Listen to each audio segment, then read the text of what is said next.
Hi, this is Carrie Schell from On Point Quilter. In this month's Club EQ, Barb Vlack challenged the participants to draft a quilt using 2.5-inch jelly rolls. And this was my response to that challenge. I also added to the challenge personally by deciding that I wanted a circular quilt. To get started with our circular quilt, I'm going to select Work on Block, and I'm going to do a block, new block, and a PatchDraw block. And for the grid type in the PatchDraw block, I'm going to set it to be a circle. And it really doesn't matter at this point what the width and height are. I think I originally set it to 24 by 24, so I'll just repeat that. But the important things are the rings and the spokes. So because I had decided I wanted to use my 10-degree wedge ruler, if I wanted a full circle, and I took, which is 360 degrees, divided that by the 10-degree wedge, that meant I needed 36 segments. And so I'm going to make the number of spokes 36. I also decided I needed 12 rings. And if I have 12 rings and each of those is 2-inch finished, so that means I can cut them from the 2.5-inch strip. That would mean each of those long segments would be 24 inches and the quilt would be 48 inches.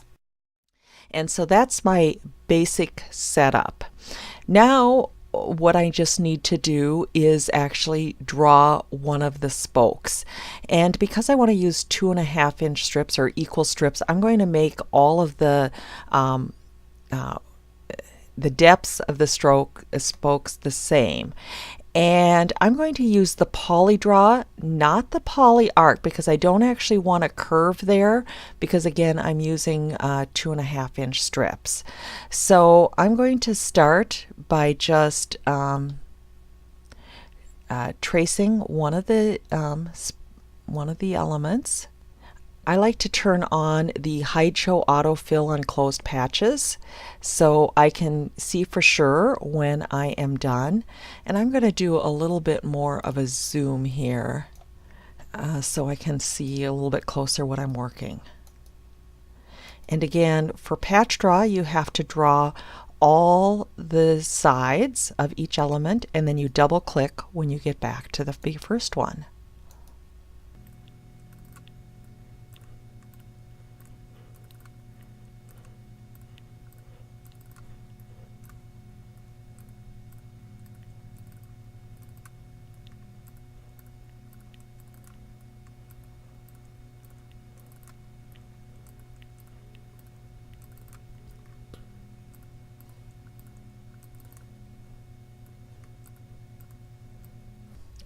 Now what I was finding on that bottom one, because they were so close together, it wasn't letting me hit that point there, but I just went to the one right next to it, and now I will just use my shape tool, select that corner, and just snap it back in place.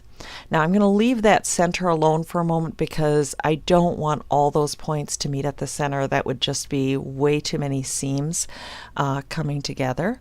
But now that I have one element done, I'm going to zoom out and I am going to use the pick tool, and I'm going to select all of them, and I can just drag a box over the whole series of shapes and it will select all, or I could have used the Control plus the A key on my keyboard as well.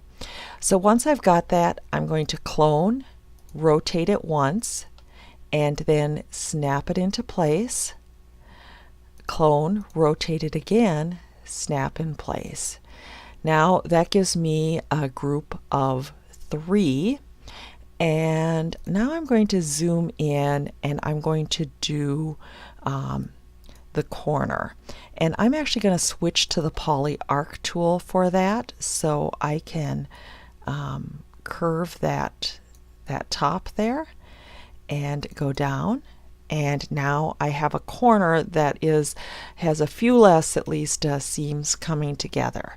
So I'm going to zoom back out, use my pick tool, and this time I'll just do a Control A and select them all, and I'm going to clone, and I'm going to move this 3. And I'll just do another clone without even releasing anything, and I'll do 3 there. Now I can take them all, so I'll do a Control A, and I'm going to clone, and I can move this 9.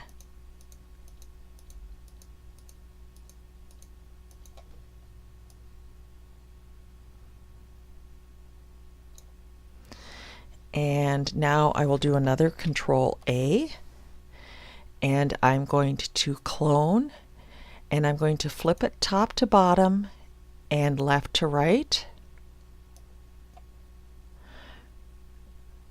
Okay, and they are all now snapped in place.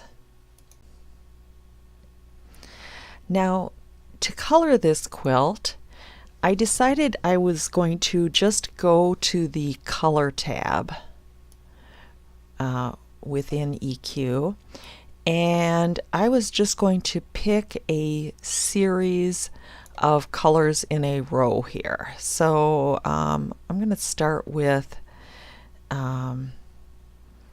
this blue here, and I am just going to start with an outside, and I'm going to do these in series of basically 9 spokes. So if I did 1, 2, 3,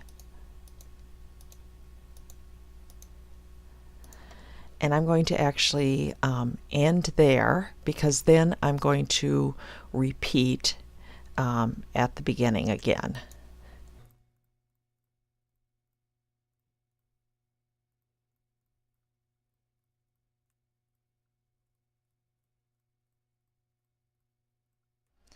Now I'm going to pick something further down on the step, and I'm going to basically go in on this one.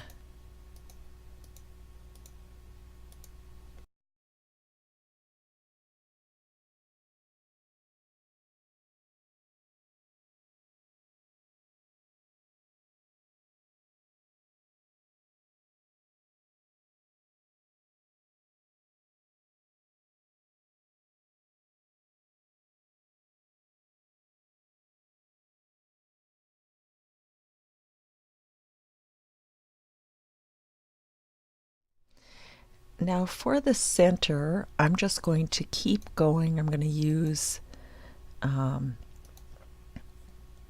just 4 colors for this. And I'll use my eyedropper tool, find that one, and then use those 4 spaces.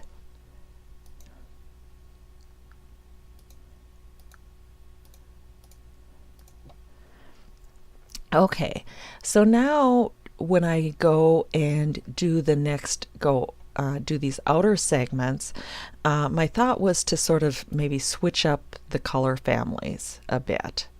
So for this, I'll just play with maybe this series of purples and lighter blues here.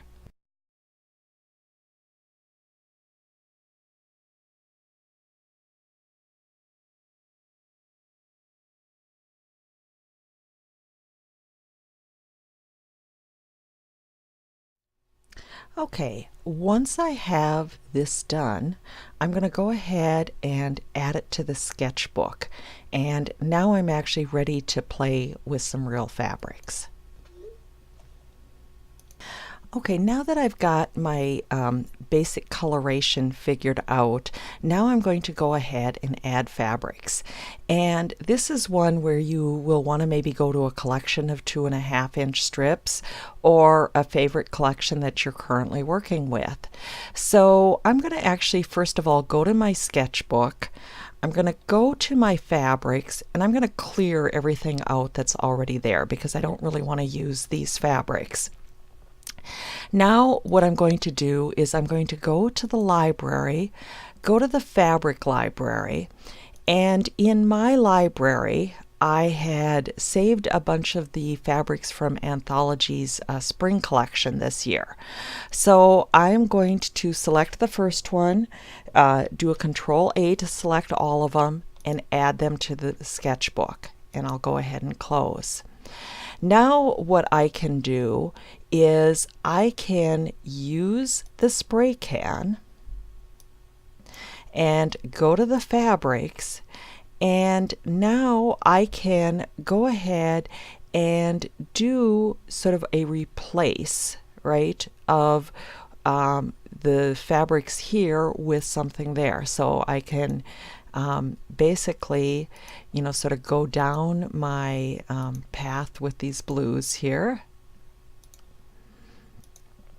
And you can see how quick this goes. And again, if there's something I don't like, I can, you know, certainly change it. What I like to be careful of here, though, is that that I use each of these colors only once. Okay, after playing a bit, I decided to go with some yellows and then the blues going into the greens. And once I've got something I like, I'm going to go ahead and add this to the sketchbook. And I'm going to create one other block, and that is sort of just the outer shape here. So I'm going to do a block, new block, again just do a PatchDraw block, and for this one I'm going to use that that poly arc tool, and I'm just going to trace my circle all the way around.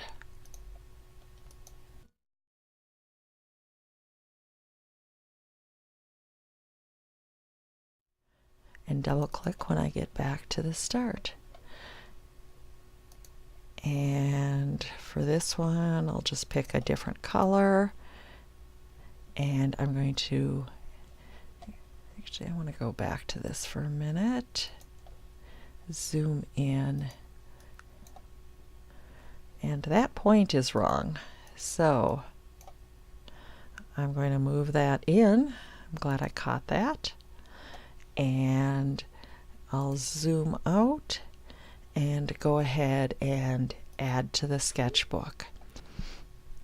Thanks so much for watching. I hope you enjoyed this video. Actually, I could spend hours coming up with different colorations for this particular block. I hope that you will enjoy not only drafting it, but playing with different colors on your own. Next week, we'll talk about how I put this in a custom quilt.